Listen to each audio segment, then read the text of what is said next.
Vous venez de recevoir un courrier de l'établissement bancaire vous stipulant que passé un délai de 30 jours et sans régularisation de la situation, vous serez inscrit au fichier de la Banque de France car vous n'avez pas honoré vos mensualités de crédit immobilier ou votre crédit à la consommation. Dans cette vidéo, nous allons aborder les sujets suivants. Comment procéder si le défichage à la Banque de France n'est pas réellement effectif? Comment contester un fichage abusif dû à un homonyme? Et une fois défiché, est-ce que vous pourrez de nouveau avoir accès aux différents crédits? Si vous êtes concerné par l'un de ces sujets, ou si vous souhaitez simplement en savoir plus sur le fichage à la Banque de France et sur les démarches à suivre en cas de problème, cette vidéo est faite pour vous. Restez avec nous pour en savoir plus.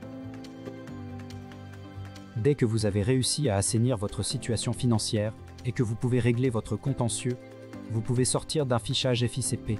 En théorie, cette radiation doit être faite par l'établissement bancaire qui vous a inscrit sur le fichier. Malheureusement, en pratique, il peut arriver que cette action ne soit pas effectuée. Tant que vous êtes fiché, vous aurez du mal à obtenir un nouveau prêt. Si c'est le cas, voici les étapes à suivre pour contester un fichage FICP. Faire la demande directement auprès de votre banque pour leur signaler l'erreur et leur demander une attestation comme quoi vous avez bel et bien régularisé votre situation. Une fois l'attestation en main, vous devez prendre contact avec la Banque de France pour les avertir de la situation. Vous pouvez soit prendre un rendez-vous physique avec la succursale la plus proche, soit faire la demande en ligne ou alors leur adresser un courrier. Si la banque refuse de vous délivrer l'attestation, votre dernière option est de porter plainte auprès de l'ANIL. Vous trouverez toutes les informations nécessaires dans la description de la vidéo. Si après toutes ces démarches, la banque refuse toujours de rayer votre nom du fichier, vous pourrez toujours porter plainte auprès des tribunaux d'instance, comme le prévoit l'article R221-91 du Code de l'organisation judiciaire. Le fichage abusif à cause d'un homonyme est beaucoup plus courant qu'on ne le pense. En effet, lors d'une recherche sur le fichier, seules les 5 premières lettres du nom sont nécessaires. Voici les 3 étapes pour sortir d'un fichage abusif lié à un homonyme.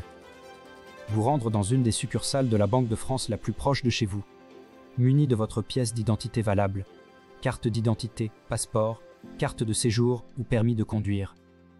Demandez un extrait du fichier FICP, le but de voir quelle banque vous a inscrite.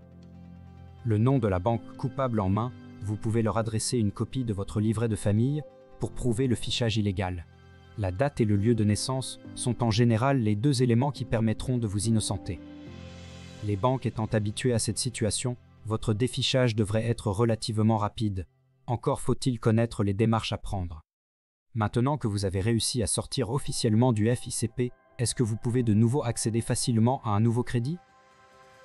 Comme déjà évoqué, en théorie, un fichage ne conduit pas obligatoirement à des refus de crédit. Cependant, en réalité, un fichage FIC réduit drastiquement vos chances d'obtenir un crédit. Qu'en est-il une fois que vous n'êtes plus fiché? Est-ce que tout redevient comme avant? La question est plus que légitime, et malheureusement, il arrive souvent que, même après une radiation de votre nom sur le FICP, vous ayez toujours des refus de crédit. Même si vous avez régularisé votre situation auprès de votre banque, vous serez toujours fiché comme une personne ayant eu des défauts de paiement. En revanche, rien ne vous empêche de souscrire un crédit auprès d'un autre établissement bancaire. Vous aurez plus de probabilité d'obtenir le prêt que vous souhaitez. Attention toutefois à ne pas retomber dans vos travers. Il faut garder en tête que ce qui est arrivé une première fois peut de nouveau arriver si on relâche les efforts fournis. Essayez de garder le rythme qui vous a permis de sortir de cette situation. Si vous avez aimé ce que vous avez vu, faites-le nous savoir en aimant Like et en vous abonnant à notre chaîne. Nous serons ravis de vous accueillir parmi nos abonnés et de partager encore plus de contenu avec vous.